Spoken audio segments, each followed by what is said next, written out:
Per Sicilia Buona, oggi siamo a Trapani, presso il complesso San Domenico di Trapani e siamo col curatore della mostra di Novizi, Natale Vulpetti. Cosa fai per esempio? Adesso che sono in pensione faccio il volontario in Madagascar e mi occupo appunto sempre di progettazione, di aiuto insomma, a chi ha bisogno in Madagascar, chi opera appunto nella costruzione di scuole soprattutto. L'arte di Novizi richiama un pochettino la mentalità malgascia? Secondo me molto, in che senso?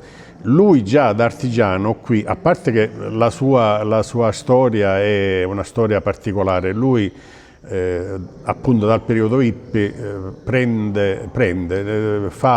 è il famoso viaggiatore, no al Pitur come si diceva in una famosa pubblicità una volta, che ha viaggiato vivendo nei luoghi dove ha vissuto anche la parte mistica, la parte culturale dei popoli che ha conosciuto.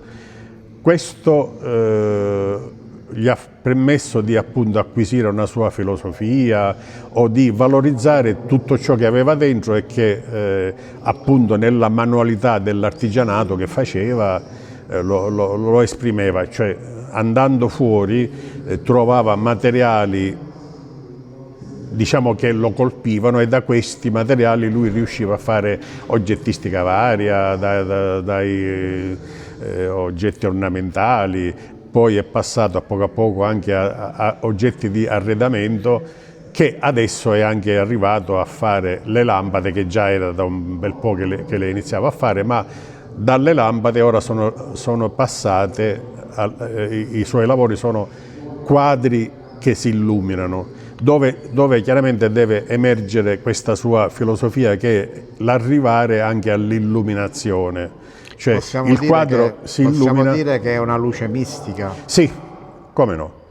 Perché lui dalle sue esperienze di viaggio mette all'interno anche il suo lato mistico, ma è fatto anche di sguardi universali, non soltanto del luogo. Chiaramente lui ha mischiato come si dice, le esperienze e ne è venuta fuori, come vedete, insomma, Il visitatore che viene a trovare questa mostra, questo percorso espositivo, è un percorso anche interiore, possiamo già prepararlo? Assolutamente sì. Cosa possiamo dire ai visitatori? Ai visitatori innanzitutto così di curiosità, perché dice: ma io che vedo questa cosa, perché la fa?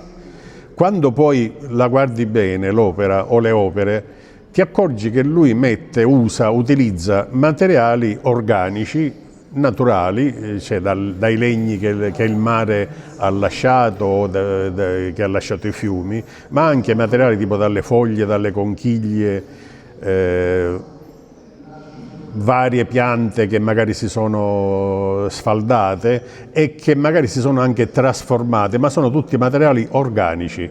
E utilizzando altri materiali organici come ad esempio la carta, la stessa carta igienica, ad esempio, lui che è un prodotto poi tutto sommato organico, la trasforma mettendo dei colori, delle sfumature, e riesce, lavorandoci sopra, riesce a far emergere